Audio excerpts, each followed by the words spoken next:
my friend Rivervine, she did a cosplay video on going to cons when you're disabled, and it really inspired me to do a video on going to cons with diabetes.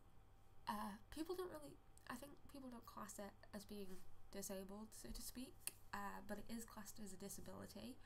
You have a disability allowance card, disability allowance every month to help pay for costs, a medical exemption certificate, that kind of thing, you know, and it's classed as a disability even though people don't think it is.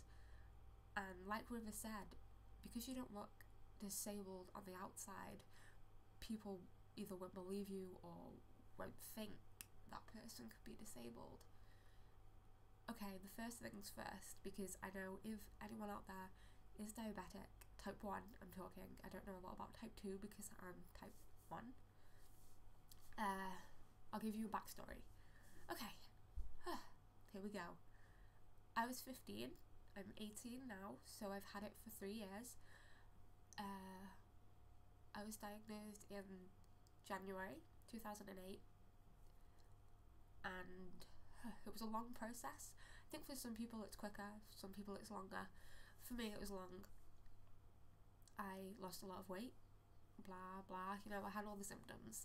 I mean, I'm a skinny girl anyway, apparently, according to my friends, and I got really skinny, like frighteningly skinny, like anorexic skinny, which was weird because I was eating like a horse and drinking an excessive amount of liquid, so it was strange, it didn't add up.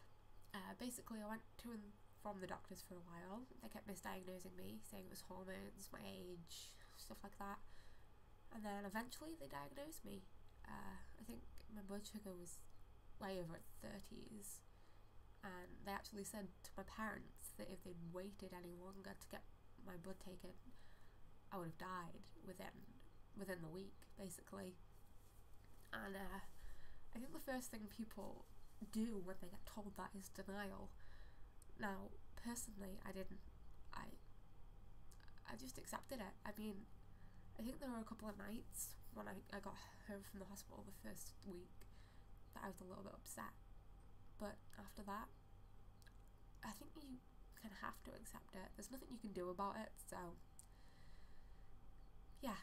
So what I'm saying is, the first rule, no matter whether you're going through a con, on holiday, or just living with diabetes, is to accept it, because you can't start taking care of yourself if you don't, and other people can't start accepting it if you can't accept it.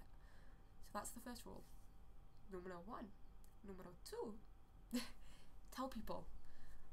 It's hard, because you think people won't understand, but I'm personally lucky to have a great group of friends, and if you go to a con, then your friends are probably equally as great, because our kind of people tend to be kind of understanding.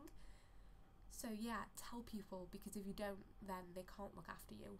Like, if I hadn't told my friends, 1, I'd worry about taking my insulin in front of people because they'd question it, and 2, I'd be screwed if I needed any help.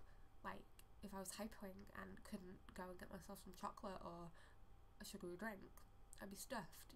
They need to know what the symptoms are, and all of my friends I think do now, especially Tepshi. I think she knew from the moment I went into hospital, and ever since then, straight away she looked up diabetes and what it was, and that in itself is one of the nicest things anyone's ever done for me, because it shows that they care and that I can always feel safe when I'm around them. So you need to tell people so that they can help you. You need to explain it, tell them what it is, maybe even what causes it, what you have to do, and what they can expect. Because if they don't know what to expect, then they're not going to be able to help you. So that's numero 2.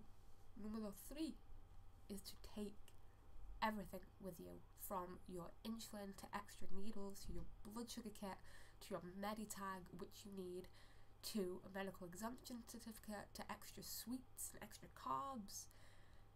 Because Cons are awkward because for the majority of con goers, you kind of get lost in the fun of it, which is great, and I do it too, you know. It's fabulous because you're running around and you're in cosplay and you're excited and you're seeing friends you haven't seen for a while, and before you know it, it's 4 o'clock and you haven't even had any lunch or breakfast.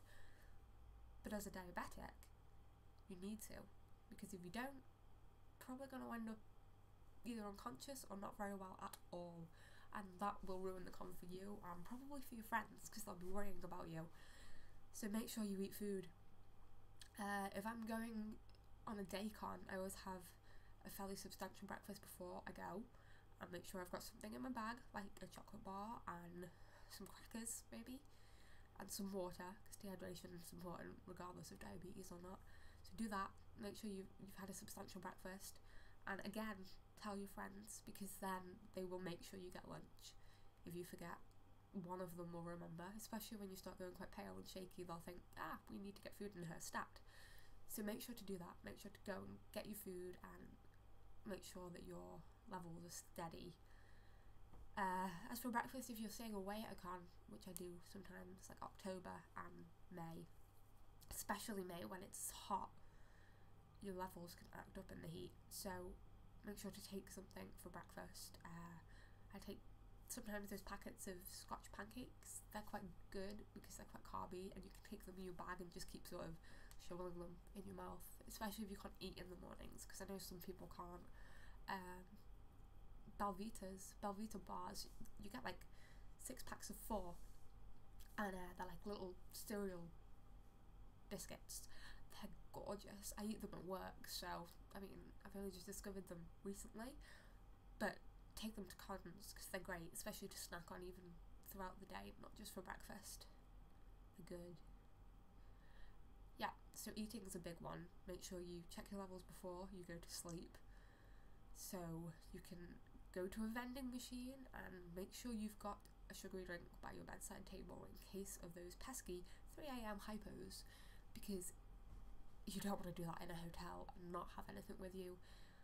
Luckily, touching wood here, it hasn't happened to me as of yet, and I hope it never will, but I always make sure to have something by my bedside table in case it does. So yeah, do that. What else? 3, people will probably question you taking insulin. The majority of people sort of just overlook it, like, or don't think about it. Just, you know, you'd be surprised at how many people don't even notice it. But yeah, some people will, and some people might give you a weird look, but screw them. You have to inject. You can go to the toilet, but I mean, personally, I'm quite comfortable now injecting in front of people. If they have an issue with it, that's fine. I mean, if they're in my surrounding area and I don't think anyone's paying attention, I'll just do it quietly. But if I think someone's paying attention, I'll check with everyone if they have an issue with needles and warn them that if they do, they should probably look away, because it's only considerate to other people. So you should just take your insulin if you need to. I mean, if you have to go to the bathroom, do it, but it's just kind of awkward and can probably take some time off if you can. But that's a personal thing. It might ruin your con more to do it in front of people, so that's completely up to you. As for actual costumes, and this is the awkward bit, I don't actually have an insulin pump. I've never been on an insulin pump. I've always been on pens, which are these little things. This is my general daily pen, and you take the top off. It's getting a bit low. I need to, yeah. And this is your dial for how many shots you want to take, and you just screw a needle on the top of that and then inject either into the stomach area, the thigh, the arm, and I think the buttocks, but in public I wouldn't recommend it.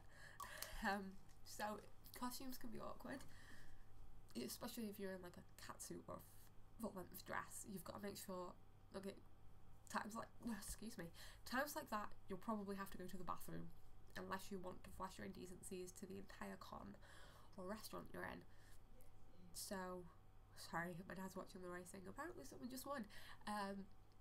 Yeah, so you're going to have to take some time to do that, because it's going to be awkward otherwise. And personally, if I'm in a full-length dress, I tend to either go to the toilet and do it in my thigh, or if I've made the dress, which is very, very, very rare because I'm terrible at sewing, I sew a zip into the side so that I can get access to the side of my stomach really easily and discreetly. So that's a good tip. I mean, you could always do it yourself, I suppose, like make your own little incision. But again, if you're bad at sewing, you probably don't want to risk it with a costume you've paid a lot of money for. Yeah. I can't think of anything. Oh yes, tell the people at Expo. I haven't actually done this before, but with River saying that she tells them about her disability, I was thinking perhaps I should, because I mean, I have a medical exemption card, so I have the proof, and it's probably best to tell them, because you can be waiting in line for a really long time, and I mean, if there's a way that you could make the con easier on yourself, then do it. Especially if your blood sugar levels are a bit unsteady from the travelling and the not sleeping well the night before.